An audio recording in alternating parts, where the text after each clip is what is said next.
How do you tell on yourself? Your phone is tapped and you're talking about it. The police follow you, and that's where it comes in, where they're reading your texts, they're reading your emails or what you said, they're reading even what you post on social media and what you said, right? And you're actually telling you go do pillow talk. You talk to your girlfriend. You go tell your homies you think you can trust. You might have put in work with somebody else and you can't control what they do. Because they'll go and talk and tell their girlfriends, their friends, and everybody else. And then it's going to come back at your door because they mentioned your name. Yeah, me and Dustin us did X, Y, and Z. So witnesses, cameras, circumstantial evidence, taking advice from losers, and telling on yourself. Number 6, you do acts of random violence. You driving in your car, you think you something because you got your Glock or your ghost gun or whatever it is with you. And the moment you see your enemy or the moment someone gets snappy with you or wave a gun, then you want to get out and start shooting. But you got to understand that's not self-defense, especially when you're gangbanging, right? Because you're out there looking for trouble and you declared war. And so the system is not going to have mercy on you to say, oh, I was just trying to defend myself. And so sometimes you might get away with it if you have witnesses and you can clearly show that you were doing it and you had a right to have a gun. But for the most part, that random act of violence, whether you're on the freeway, at the beach, or at a party, or at the store, or just driving down the street, and something jumps off, a lot of times you ain't even thought that through. And because people have no self-control, they act stupid, you end up doing something, and you got tons of witnesses, you got cameras all over the place, and therefore they're going to come look for you. And those types of arrests, they make arrests within a couple of weeks, even a couple of days or a couple of weeks, and they got you. Some investigations, because people thought it through a little bit, might take a couple of months or even a couple of years to do it, or they'll just wait for a RICO indictment and get you on that, right? Then number 7, yes, it's true that not everyone gets caught and not everyone go to prison. But who to say that that's you? A lot of times you look at people that's telling their stories and they gotten away, or they didn't do no time, they didn't get killed, and they came out pretty good. So you think you can come out good too. Not everybody's a millionaire, right? Not everybody's a billionaire, right? Not everybody made it in sports, football, basketball. So it'll make you think that you're going to make it just because somebody else got through it, right? And didn't get caught and didn't get killed, right? The odds are against you, especially in this day and time, right? And more than likely, if you don't get killed, you're going to end up in prison, right? And that's just the bottom line. Some people will get away, but will that be you, right? So then number 8, and this is the important one, right? You have to answer to God. God sees everything.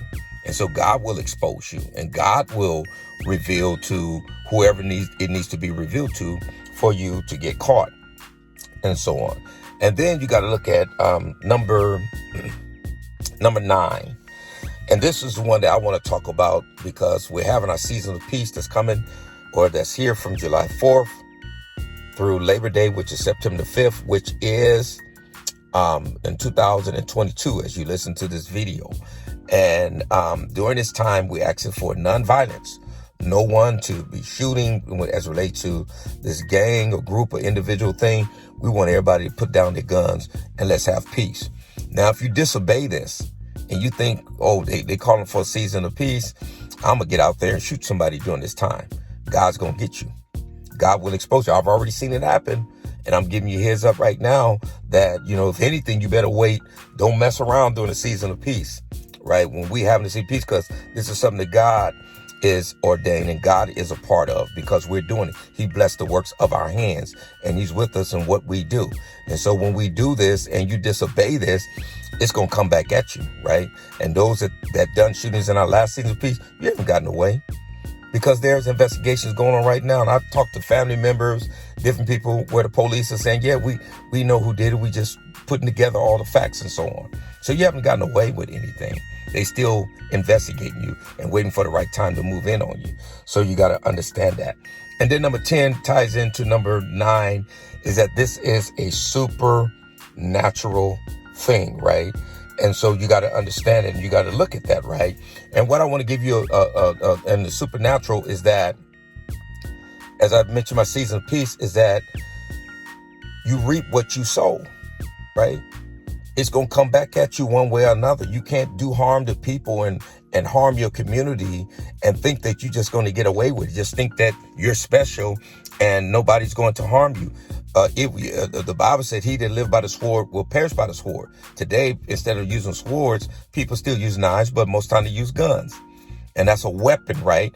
And so if you live by a weapon, you're going to die by it, right? And you're either going to die in prison or you're going to die and be buried, right? You're going to lose your life in this situation.